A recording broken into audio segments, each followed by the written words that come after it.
Assalamualaikum warahmatullahi wabarakatuh.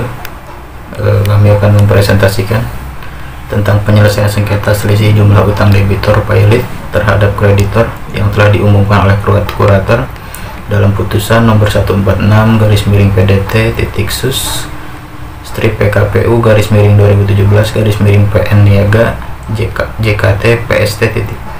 Beranggotakan kelompok kami beranggotakan 4 orang. Yang pertama Fajar Ilham Saputra, Ferry Fernando, Vista Holly Sofiana, dan Muhammad Farusidi. Yang pertama A. Ketentuan hukum pengurus dan pembersihan harta pilot. Ketentuan hukum pengurus dan pembersihan harta pilot dilakukan oleh kurator dengan diawasi oleh hakim pengawas dalam pelaksanaan, pengurusan, dan pemberesan harta pilot agar dapat diinventarisasi dengan baik tanpa kehilangan satu item harta pilot dari debitor yang telah dinyatakan valid oleh putusan pengadilan yang telah berkekuatan hukum tetap. Hal ini menjamin agar para kreditor dapat terpenuhi hak-haknya dengan dilaksanakan pembayaran piutang dari harta debitor valid kepada para kreditor tersebut. Ketentuan pengurusan dan pemberesan harta pilot di awal dengan pelaksanaan pencatatan seluruh harta debitor valid yang berada di bawah kekuasaan dan kewenangan kurator bersama-sama dengan hakim pengawas. B. Prosedur dan tata cara pencatatan hutang debitor pilot oleh kurator sebagai pihak yang melakukan pengurusan dan pemberesan harta debitor pilot.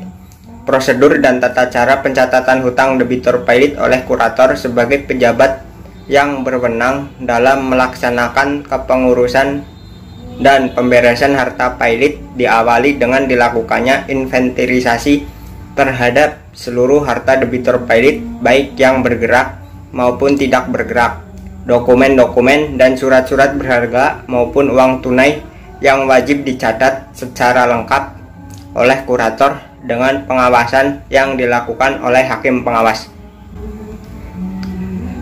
Menurut Undang-Undang Nomor 37 Tahun 2004 tentang Kepailitan dan Penundaan Kewajiban Pembayaran Hutang, menentukan tugas dan wewenang kurator dalam pengurusan dan pemberesan harta debitor pilot adalah sebagai berikut.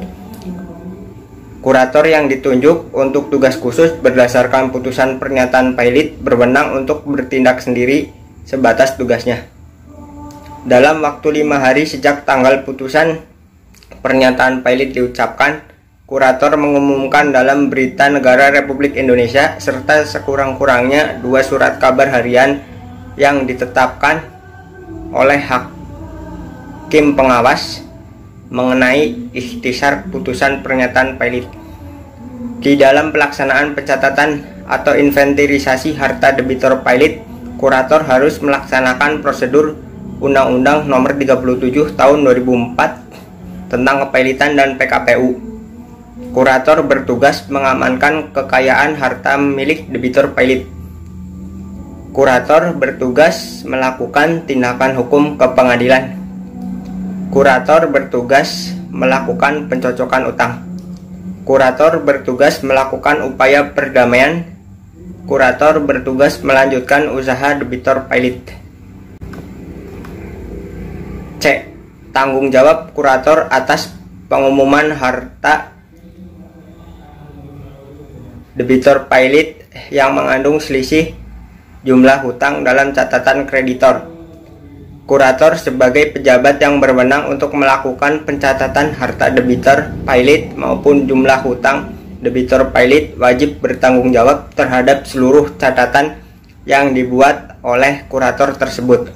Apabila catatan harta benda debitor pilot maupun jumlah hutang debitor pilot mengalami selisih dengan jumlah harta benda dan hutang debitor pilot yang sebenarnya, maka harus dibuktikan terlebih dahulu apakah terjadinya perbedaan atau selisih harta benda maupun jumlah benda debitor pilot tersebut karena kesalahan kurator atau karena hal-hal yang bersifat tidak dapat diduga sebelumnya atau force majeure.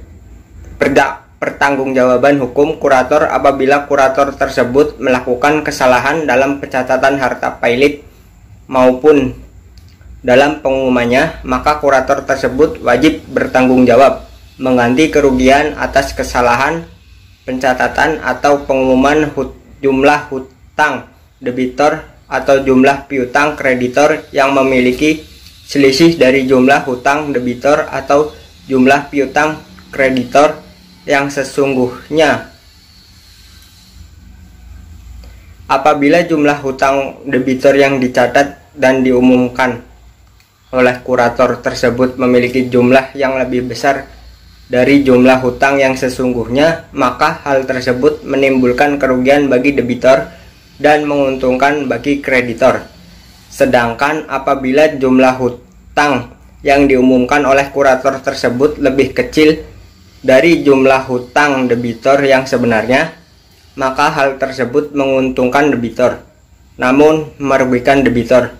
Hal ini sesuai dengan ketentuan pasal 102 Undang-Undang Nomor 37 Tahun 2004 tentang Kepailitan dan PKPU. Perkara sengketa putusan nomor 146/PDT-PKPU/2017/PN Niaga Jakarta Pusat. Duduk perkara, kasus posisi sengketa selisih jumlah utang debitor pilot terhadap kreditor yang telah diumumkan oleh kurator dalam putusan nomor 146/PDT-PKPU/2017/PN Niaga Jakarta Pusat. Putusan Mahkamah Agung nomor 940K/PDT-2016 memeriksa dan mengadili perkara tentang sengketa selisih jumlah utang debitor pilot terhadap kreditor yang telah diumumkan oleh kurator, di mana kurator PT Mimikits mengeluarkan tagihan sementara sebagai berikut. Kepada karyawan jumlah tagihan sebesar Rp106.857.650. Kepada PT Bank Nusantara Parahyangan sebesar Rp20.400.000.000. Kepada PT Bank Nusantara Parahyangan sebesar Rp52.314.180.121. Selanjutnya kepada PT Waris sebesar Rp40.996.911.808. Kepada PT Minorok sebesar Rp3.500.000.000. Total jumlah tagihan yaitu sebesar Rp117.318.749.579. Yang pertama, para pemohon merasa keberatan terhadap jumlah piutang kreditor PT Bank Nusantara Parahyangan sebesar Rp77.914.121 dengan bunga yang dimana seharusnya sudah lagi tidak dikenakan penambahan setelah kredit dinyatakan macet. Berdasarkan penjelasan di atas, para pemohon hanya mengakui piutang sebesar Rp40.438.315 saat dinyatakan macet dan melaksanakan pembayaran setelah macet sebesar Rp19.422.421.295 dengan menyertakan bukti transfer, sehingga sisa utang yang diakui hanya sebesar Rp22.858.017.020.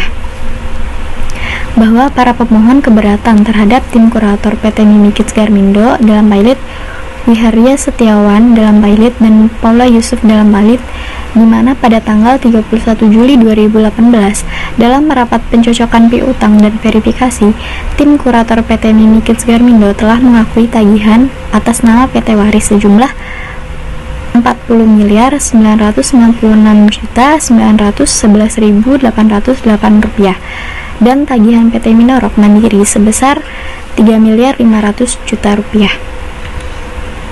Bahwa dalam rapat pencocokan piutang para pemohon telah membantah memiliki hutang kepada kreditur PT Waris, mengingat dasar tagihan yang diajukan oleh kreditur PT Waris tersebut adalah terkait jual beli tanah.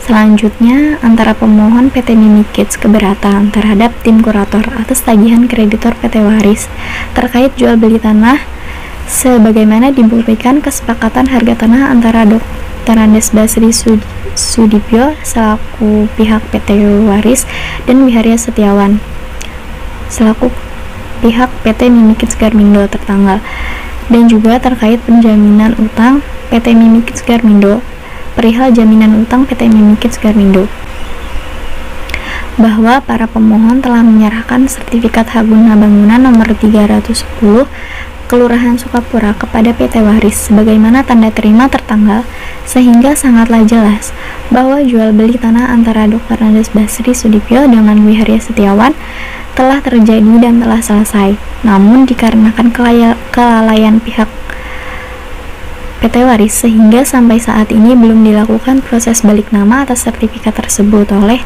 Dr. Andes Basri Sudipyo.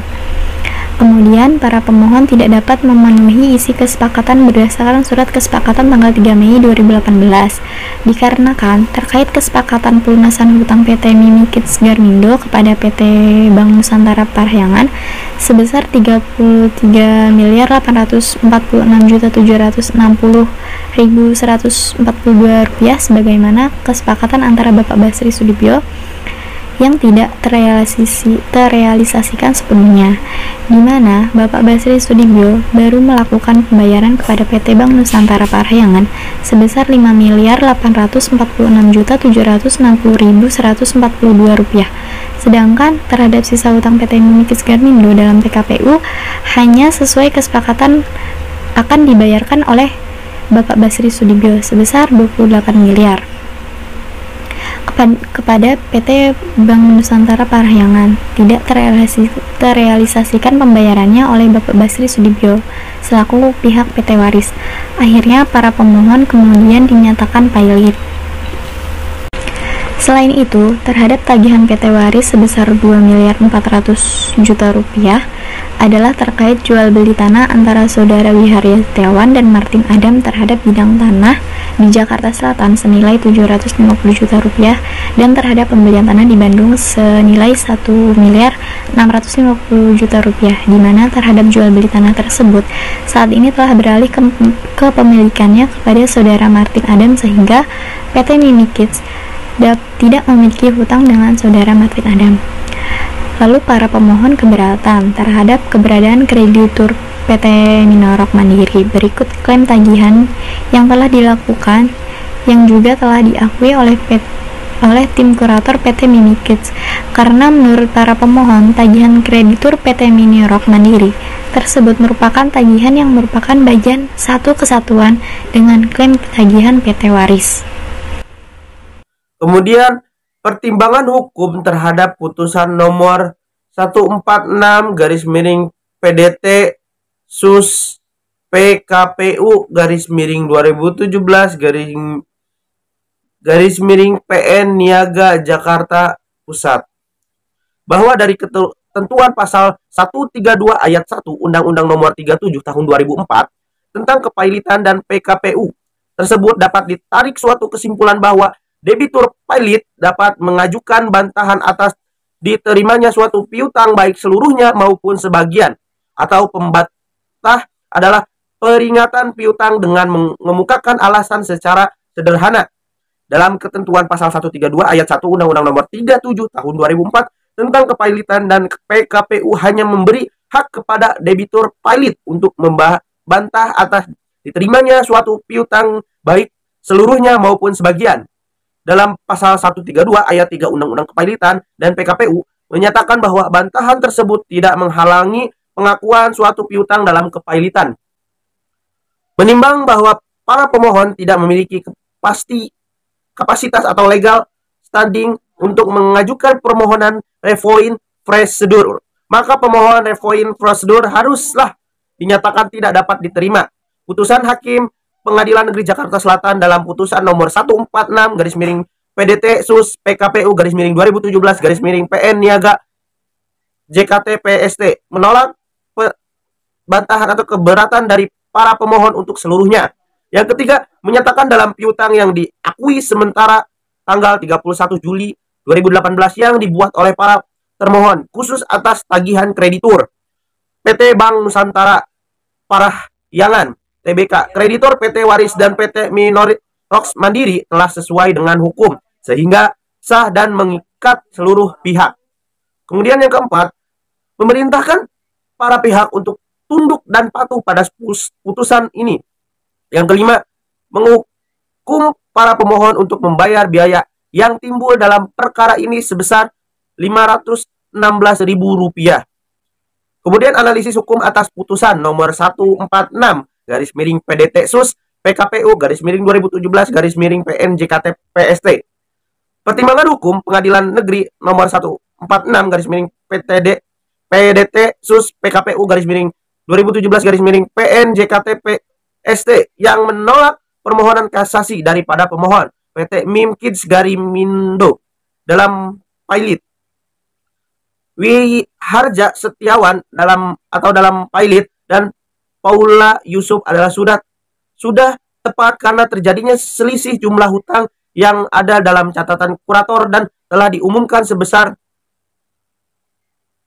117.318.749.579 dengan jumlah hutang yang ada dalam catatan kreditor adalah sudah tepat. Kurator yang telah melakukan perhitungan hutang debitur dan telah diverifikasi dalam rapat verifikasi dan telah disetujui oleh para kreditor seluruhnya telah benar dalam melakukan perhitungan jumlah hukum hutang debitor valid, dan oleh karena itu pengajuan gugatan selisih jumlah hutang yang diajukan oleh para debitur karena alasan-alasan yang tersebut di atas tidak ada dibenarkan secara hukum karena hutang debitur yang telah diumumkan oleh kurator tersebut telah melalui suatu verifikasi yang telah disetujui oleh para kreditor.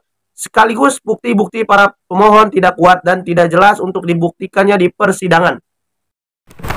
Kesimpulan.